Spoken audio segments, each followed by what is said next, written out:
Përshëndetje miq, uroj të jeni mirë dhe mirë se erdhët në kanalin tim. Sot do ndaj me ju mënyrën e përgatitjes së kulaçit. Kjo mënyrë përgatitjeje nuk do ju zhgënjej, jam e bindur që do ta pëlqeni. Është pambuk i butë me shije dhe aromë fantastike, i butë në brendësi dhe pak krokant në sipërfaqe. Është kaq i thjeshtë në përgatitje dhe mund ta konsumoni me çfarë të keni dëshirë. Fillojmë pa humbur kohë nga përgatitja.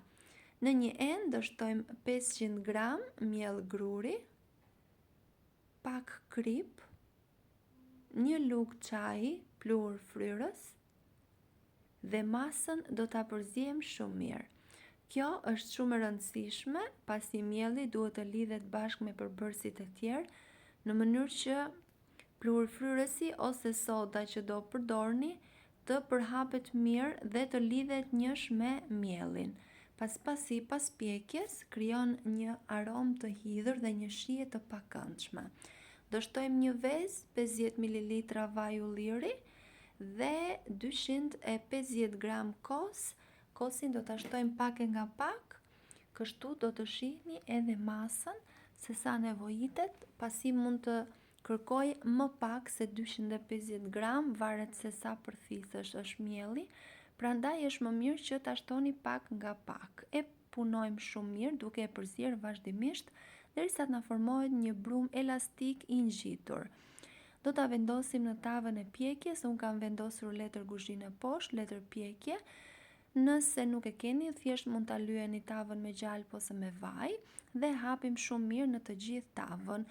Dua t'ju kujtoj se nëse jeni ri në kanalin tim, mos harroni të bëni subscribe dhe të shtypni butonin e ziles, kështu do njoftoheni për çdo recetë të re të postuar.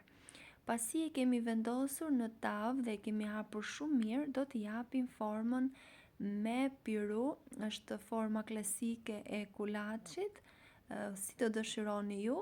Unë kam zgjedhur mënyrën më të thjeshtë siç e bëjnë mamat dhe gjyshet tona.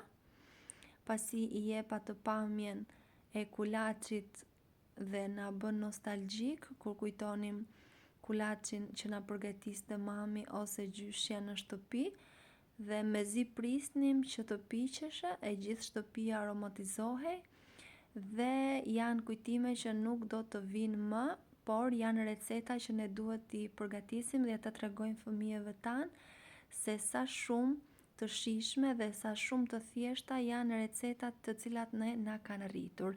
Ky është rezultati. Siç e patë, është shumë i thjeshtë në përgatitje, ju ftoj ta provoni pasi nuk do të zhgënjeheni. Nëse ju pëlqeu kjo video, për të më mbështetur, mos dilni pa bërë like dhe pa lënë përshtypjen tuaj në koment. Faleminderit.